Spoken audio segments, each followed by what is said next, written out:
Iraq was becoming more and more peaceful, more and more free, despite the utterly incompetent al-Maliki.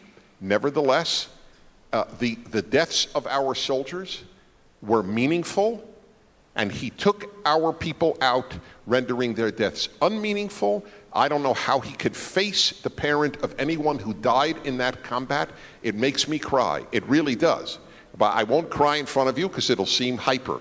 But it does make me cry when it was completely foreseeable, the catastrophe that has taken place in Iraq, and everyone in this audience and everyone in this country knows that a terror shoe is going to drop at some point from these people in this country. He is fully responsible for that morally indefensible act. That America can't, I mean, look, we're confronting ISIS. We are the greatest military power in the history of planet Earth. And we are powerless, we are helpless to save this town of Kobani where the Kurds are fighting heroically. This is typical of what is going on in this country. We can't fix the Veterans Administration hospitals. Do you remember that? We can't get a secret service that defends the president. We can't have a better, more effective response to Ebola, right?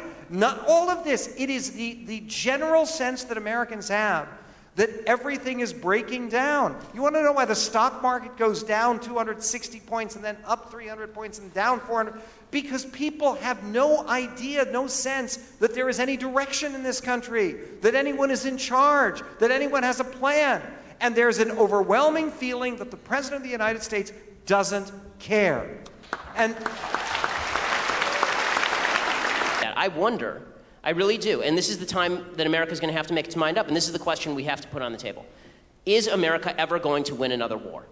Not just with regard to ISIS, period. Are we ever going to win another war? Because Iraq was won and we purposefully lost it. Okay, the only war that Barack Obama, quote-unquote, won was the war in Libya, which, by the way, he lost. There are now 1.8 million refugees in Libya, and the government is meeting on a Greek ship off the coast.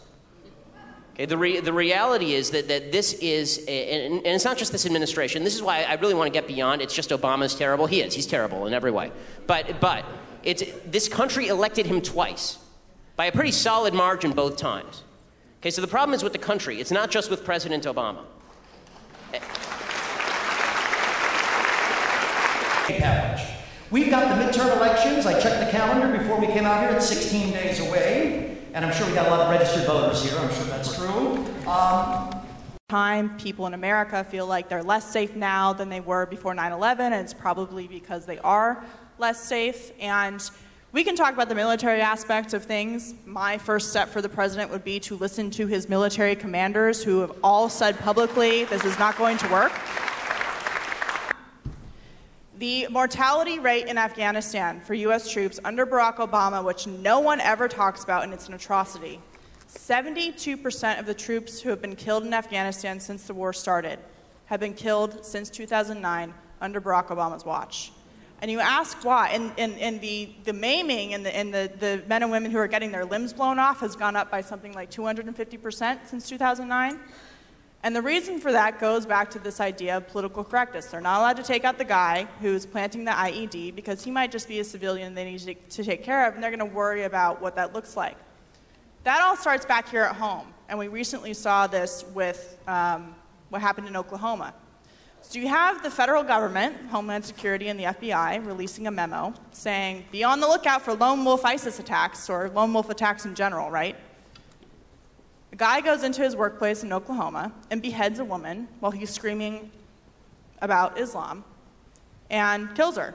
And then the federal government deems it workplace violence.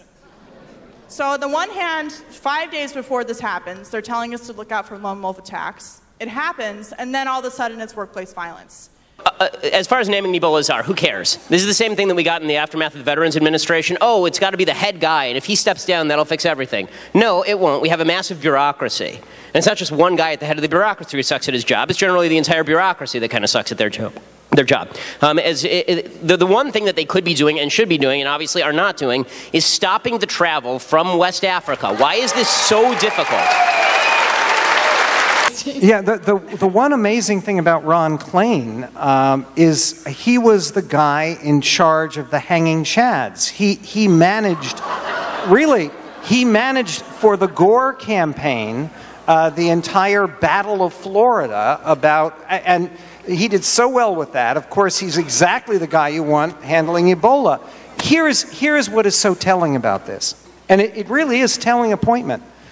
Ron Klain has a lot of political experience, all of it working for the likes of Al Gore, who we worked for mostly, and Joe Biden, and Janet Reno. I mean, the three pillars of strength and inspiration. He has absolutely zero, and Josh Earnest admitted this, he has zero experience in public health. Can I give you an exact He has no healthcare quote? background. So what this shows is that for President Obama, this is not a public health problem, it's a political problem. And that's the problem. There is a Prager view on Ebola and there is a Hewitt view on Ebola. Would those of you who agree with Dennis's view on Ebola stand up?